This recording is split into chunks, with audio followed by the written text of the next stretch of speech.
Hello guys, RM classes में आपका एक बार फिर स्वागत है। आज हम बात करेंगे एनसीईआरटी क्लास 10th ज्योग्राफी के पहले चैप्टर के बारे में, जो है संसाधन और विकास। आज इस अध्याय में हम जानेंगे कि संसाधन किसे कहते हैं और संसाधन के वर्गीकरण कैसे किया जाता है और इनका उपयोग हम कैसे करते हैं। तो चलिए शुरू करते हैं। तो हमारे पर्यावरण में उपलब्ध प्रत्येक वस्तु जो हमारी आवश्यकताओं को पूरा करने में उपयोग की जाती है और जिसको बनाने के लिए तकनीक उपलब्ध है, जो आर्थिक रूप से संभव तथा सांस्कृतिक रूप से मान्य है, एक संसाधन कहलाता है। तो कहने का मतलब है कि जो हमारे पर्यावरण, जिसे हम इंग्लिश में एनवायरनमेंट कहते हैं, हमारे पर्यावरण में जो भी चीज़ें उपलब्ध हैं, जैसे कि मैं एग्जांपल के लिए आपको बताता हूँ, जैसे हवा हो गई, पानी हो गया, आयरन हो गया, मिट्टी हो गई, जंगल हो गए या फिर प्लांट्स हो गए, इन सब चीज़ों को हम संसाधन कहते हैं। तो ये संसाधन क्या होते हैं, हमारी आवश्यकताओं को पूरा करने में हम उपयोग में लाते हैं। तो मुझे उम्मीद है आप लोगों को बहुत क्लियर हो गया होगा कि संसाधन किसे कहते हैं। तो चलिए आगे चलते हैं। ये आगे मैं आपको बताता हूँ कि संसाधनों को किस प्रकार वर्गीकृत किया जाता है, यानी संसाधनों का वर्गीकरण कैसे किया जाता है। तो इसको मैं आपको पॉइंट बाय पॉइंट बताने जा रहा हूँ। तो सबसे पहला पॉइंट जो होता है इसके वर्गीकरण का, वो होता है उत्पत्ति के आधार पर। तो उत्पत्ति के आधार पर संसाधनों को दो भागों में डिवाइड किया जाता है। सबसे पहला होता है जैव संसाधन। जैव संसाधन कौन से होते हैं? जिन संसाधनों की प्राप्ति हमें जीव मंडल से होती है तथा जिसमें जीवन होता है, वो जैव संसाधन कहलाते हैं। मतलब ये हमें ना, क्या होता है कि हमें जहाँ हम रहते हैं पृथ्वी पर, वहीं पे हमें ये संसाधन मिल जाते हैं और इनके अंदर जीवन होता है, मतलब ये जीवित होते हैं। जैसे मनुष्य हो गया, वनस्पति जगत हो गया, प्राणी जगत हो गया, पशुधन हो गया आदि। और इसे इंग्लिश में हम बायोलॉजिकल रिसोर्सेज भी कहते हैं। तो ये हुआ पहला पॉइंट। और उत्पत्ति के आधार पर दूसरा जो इसका वर्गीकरण होता है, वो होता है अजैव संसाधन। अजैव संसाधन वो होते हैं जो निर्जीव वस्तुओं से बने होते हैं, उन्हें हम अजैव संसाधन कहते हैं। जैसे चट्टान हो गई, धातुएं हो गई, ये जो संसाधन होते हैं इनके अंदर कोई लाइफ नहीं होती है, मतलब निर्जीव होते हैं, चल फिर नहीं सकते, या कोई इनके अंदर कोई दिल नहीं धड़क रहा होता, तो ये निर्जीव होते हैं। तो मुझे उम्मीद है आप लोगों को यहाँ तक सब क्लियर हो गया होगा। तो आगे चलते हैं और आगे मैं आपको बताता हूँ कि उपयोगिता के आधार पर संसाधनों का वर्गीकरण कैसे करते हैं। तो उपयोगिता के आधार पर संसाधनों का वर्गीकरण दो भागों में होता है। पहला होता है नवीकरणीय संसाधन, जिन्हें इंग्लिश में हम रिन्यूएबल रिसोर्सेज भी कहते हैं। तो चलिए सबसे पहले जानते हैं नवीकरणीय संसाधन किसे कहते हैं।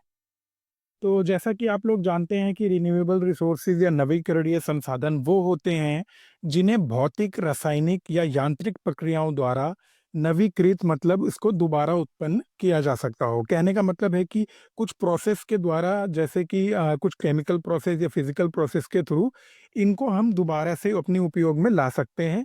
उन्हें हम रिन्यूएबल या नवीकरणीय संसाधन कहते हैं। जैसे सौर हो गया, सौर ऊर्जा हो गई, पवन ऊर्जा हो गया, पवन भी अपने आप चलती रहती है। जल हो गया, वन हो गया, इन सबको हम कुछ ना कुछ तरीकों से फिर दोबारा से अपने यूज में ला सकते हैं।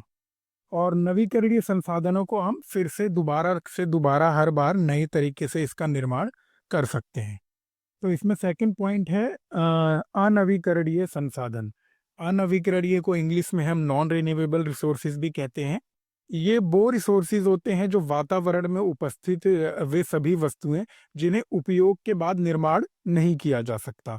या कहने का मतलब है कि जब हम उसको यूज में ले आते हैं, एक बार उसका यूज कर लेते हैं, तो उसके बाद उनको दोबारा से निर्माण नहीं हो सकता, क्योंकि उन्हें बनने में लाखों और करोड़ों वर्ष लगते हैं।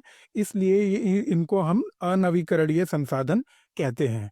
उदाहरण के लिए मैं आपको जैसे बता दूं, जो हमारे फॉसिल फ्यूल्स होते हैं, जैसे पेट्रोल हो गया, कोयला हो गया। कोयला आप जानते हो कि कई करोड़ों सालों में जो जमीन से निकाल के हम बनाते हैं, तो उसका जो प्रोसेस है वो बहुत लंबा है, इसके इसलिए हम इसको एक ही बार इस्तेमाल कर सकते हैं। जीवाश्म ईंधन का विकास आप जानते हो एक लंबे भूवैज्ञानिक अंतराल में होता है। इसका अर्थ यह है कि एक बार पेट्रोल, कोयला या आदि ईंधन की खपत कर लेने पर उन्हें किसी भौतिक या रासायनिक क्रिया द्वारा प्राप्त नहीं किया जा सकता, अतः इन्हें अनवीकरणीय योग्य संसाधन के अंतर्गत रखा जाता है। तो मुझे उम्मीद है कि आप लोगों को यहाँ तक सब क्लियर हो गया होगा। तो आगे चलते हैं और आगे मैं आपको बताता हूँ कि स्वामित्व के आधार पर संसाधनों को किस प्रकार वर्गीकृत किया जाता है। तो स्वामित्व के आधार पर भी इसको 4 पॉइंटों में वर्गीकृत किया जाता है। सबसे पहला होता है व्यक्तिगत संसाधन, जिसे हम पर्सनल रिसोर्सेज भी कहते हैं।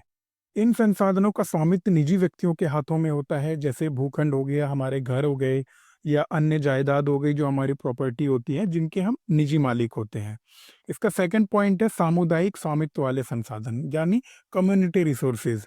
तो जिन संसाधनों का स्वामित्व समुदाय के सभी सदस्यों को उपलब्ध होता है, जैसे आप किसी हॉस्पिटल में चले गए, सार्वजनिक पार्क हो गया, पिकनिक स्थल हो गया, या कोई खेल का मैदान हो गया जो पूरे समुदाय के लिए उपलब्ध है, उसे हम सामुदायिक स्वामित्व वाले संसाधन कहते हैं। इसमें थर्ड पॉइंट है राष्ट्रीय संसाधन। अब जैसे नाम से ही पता लग रहा होगा आपको, नेशनल रिसोर्सेज, देश में पाए जाने वाले सारे संसाधन राष्ट्रीय संसाधन कहलाते हैं। तकनीकी तौर पर ये सभी संसाधन राष्ट्र के होते हैं। इसके अगला पॉइंट है अंतर्राष्ट्रीय संसाधन, इंटरनेशनल रिसोर्सेज। मतलब कि तट रेखा से 200 किलोमीटर की दूरी से जो भी खुले महासागरीय संसाधनों को हम अंतर्राष्ट्रीय संसाधन कह सकते हैं। जैसे किसी देश की सीमा है, उसकी तट रेखा से 200 किलोमीटर की दूरी तक वो महासागरीय संसाधन को हम अंतर्राष्ट्रीय संसाधन कहा जाता है। तो इन संसाधनों में क्या होता है कि इन संसाधनों को अंतर्राष्ट्रीय संस्थाओं की सहमति के बिना उपयोग नहीं किया जा सकता। तो मुझे उम्मीद है आप लोगों को यहाँ तक भी संसाधनों का जो वर्गीकरण है वो क्लियर हो गया होगा। अब हम इसके लास्ट वर्गीकरण की तरफ चलते हैं, जो होता है विकास के आधार पर। मतलब जो विकास का स्तर होता है उसके आधार पर भी इसको 4 भागों में वर्गीकृत किया जाता है। जिसमें सबसे पहला जो पॉइंट है वो है संभावी संसाधन। तो संभावी संसाधन ये वो संसाधन होते हैं जो हमारे पास अवेलेबल तो हैं, मतलब हमारे पास मौजूद हैं, परंतु उनके उपयोग की तकनीक का सही विकास ना होने के कारण उनका उपयोग नहीं किया गया है। कहने का मतलब है ये हमारे पास ये वो संसाधन है जो हमारे पास होते हुए भी हम इनका उपयोग नहीं कर पा रहे। उन संसाधनों को हम संभावी संसाधन कहते हैं।